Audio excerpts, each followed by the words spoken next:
I'm Dr. T and welcome to my office. Today I'd like to talk about how science is done, and to do that I need to talk about error. And actually to do that I want to reference a short story. I'm not going to read the thing for copyright reasons and because it's in Spanish and I failed high school Spanish. But in 1939, George Louis Borges, probably butchered his name, wrote La Biblioteca de Babel, or the Library of Babel. In this story, there is a library. It has every book that has ever been written, will ever be written, could ever be written, and hasn't been written, but still could be. Essentially what it has is an effectively infinite number of books, each with random characters, so that every possible combination of characters is in this. Now, of course, if you were to actually, extrapolate how big this library is, it's like larger than the known universe. It's an insanely large library. But it's definitely got some really interesting ideas. It's a cool short story. But this actually creates an interesting problem. In this library is every truth that could ever be. Every answer to every question. And it's not just got the right answers, it's got all of the wrong answers, and there's no way to tell the difference. The information isn't particularly useful. Yeah. This actually gets us into a rather interesting problem in the sciences. It's nice to know the answer to the question, but do you have the right answer? It's more important to know something true than to know more things of which some are true.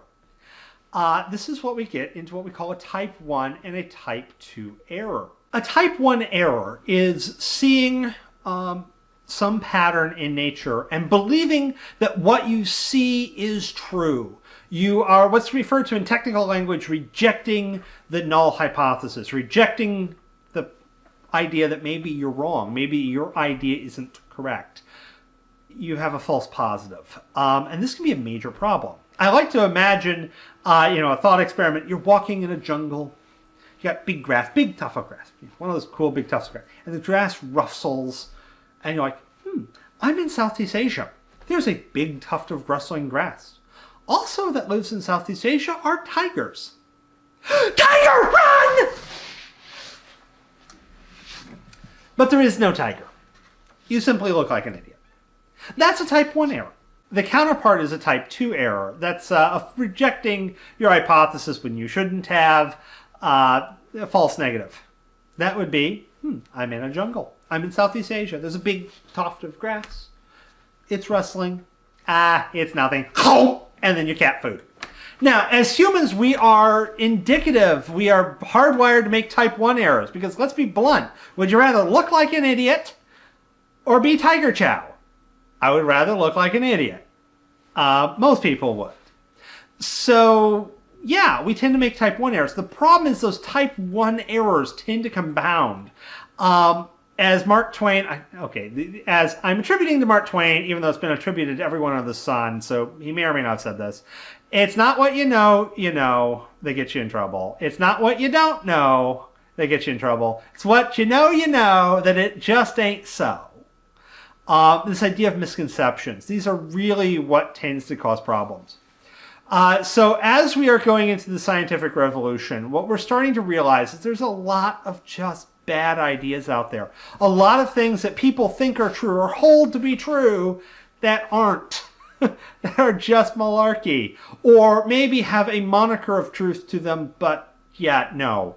A classic case, the Philosopher's Stone. You've got this mystic thing that turns all these colors that will transmutate lead into gold, does all this, gives you immortality. Yeah, there's no Philosopher's Stone. There's tons of books written about it. It's not a thing.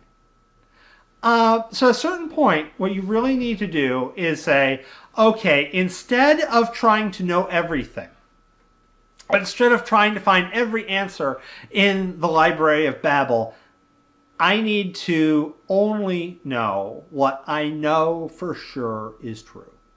I need to have a way that I can say, instead of knowing 50 things, 30 of which are true, I'll know 10 things and 10 of which are true. And that brings us into the scientific method. And that's how we start doing science. What really comes apart in the scientific revolution is this idea of taking what we are doing and treating it in such a way that we are not going to get false positives. And this gets frustrating because a lot of folks are like, hey, we just want an answer. You know, did he do it? You know, did he kill the guy? You know, whatever's going on. Or will this work? But as science, we want to know for sure. Because there's horror stories of false positives. There's been people who've, yes, they confessed to a crime. They didn't do it. They were just battered into it by the interrogation. There are people who've been convicted of drug crimes for having donut frosting on their car. Actually, in that particular case, the guy got off on the second set of tests. The first test said, yes, this white powder is drugs. The second said, no, it's Krispy Kreme. People who, you know, lost custody of their children because only one set of tests were done, a false positive, hey, you're a drug addict, never used it in their life. So what we don't want to do is have false positives. We don't want to cause harm. And so the way science is going to be built up and the way science is supposed to work, and I say supposed to because there is what it's supposed to be and there is what there is. So we are mortal, we are imperfect. People have motivations that sometimes get in the way. The goal of science is to not have those false positives. We're going to make a lot more false negatives. Yes. We're going to miss something. Yes, that's fine. Penicillin, wonder drug. The bizarre part of the story, the one that doesn't get told, is why did it take until the mid-20th century for us to discover this thing? We had been using moss, various cultures, I should say, had been using moss and fungus and rotting bread, specifically the rotting bread, you know, the green bread mold, the penicillium, where you get penicillin from, as a wound treatment for thousands of years. Why did it take some slob getting his petri dishes contaminated with fungus from the neighbor upstairs to actually look into this and find penicillin? But here's the thing. We found penicillin. We didn't get stuck in dead ends. We didn't spend all of our time looking for a philosopher's stone that doesn't exist. So yes, we missed it. Yes, a lot of people died because we did not have a tool that we should have had. But a lot of people die when you think you have a tool and you go down a blind alley and waste a lot of effort on nothing. So how do we do this? First, we are going to limit the scope of what we can do. We are going to have to be able to set up a hypothesis, which is... Actually, let's back things up. What we start out with is this idea of a model. This is our current understanding of how the world works. We then use this to form an if-then statement. If my understanding of the way the world works is true, then I will see this happen under these circumstances. So if this fungus is making a weird chemical that kills bacteria, then I could extract that chemical from the fungus, put the chemical and not the fungus on a petri dish, and it'll kill the bacteria. Hey, if that fungus is penicillium and I do it right, bada boom, bada bang, I got some dead bacteria. This is going pretty good. Now, this if-then statement is the hypothesis. Here's some of the key parts, though. That hypothesis has to be testable. If I have a hypothesis that there was an invisible ninja in my room, well, I need what's known as a null hypothesis. A statement that says it's not true if. Okay, is there a ninja in my room? Do I see a ninja? No. Well, do I not see a ninja because there isn't a ninja or because they're just really good at hiding? Oh no, I don't see it because they're just that good of a ninja. If I can't distinguish a positive from a negative definitively, I can't do the hypothesis. So now this leads to a lot of questions that science just can't answer. Things like ethics. What is morality? What is the good life? How are you going to test this? How can you have a definitive hypothesis? How can you disprove your hypothesis? Your hypothesis must be falsifiable, what we call falsifiability. So this is kind of the first key underlining part of this. I have to do an experiment or a series of observations. I don't actually have to do an experiment. There are times when I cannot. think astronomy. I can't go test a star. I can't get to it. So I can't do an experiment on it, but I can watch it. Or I could look at populations. There are experiments that, hey, yes, I technically could do these, but these would be immoral. These would be evil. It would be evil to hurt children. But sometimes children get hurt, so I can look at what happens when they do and, maybe understand how to make their life better and how to help them going on. But I cannot do an experiment because it would be morally reprehensible to do an experiment that harms children. So I can observe, I cannot act. But with these, it has to be falsifiable. And then this feeds into the model. And then that model, we start having ideas of theories, which are explanations of how parts of the model work. So it feeds back in onto itself.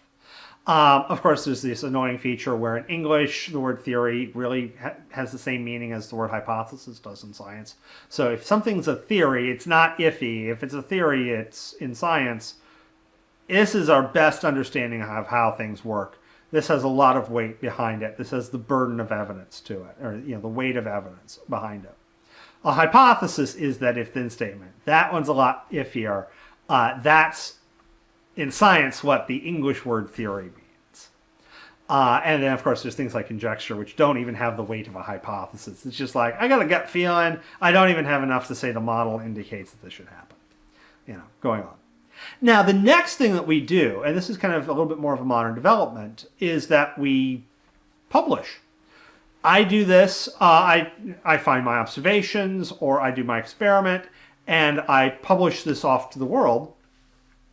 And I publish this in a couple of things that are kind of important when I do this. I tell everyone what I did in nice detail so they can reanalyze what I did. And they can go, yeah, you made some good conclusions, or you're a nut.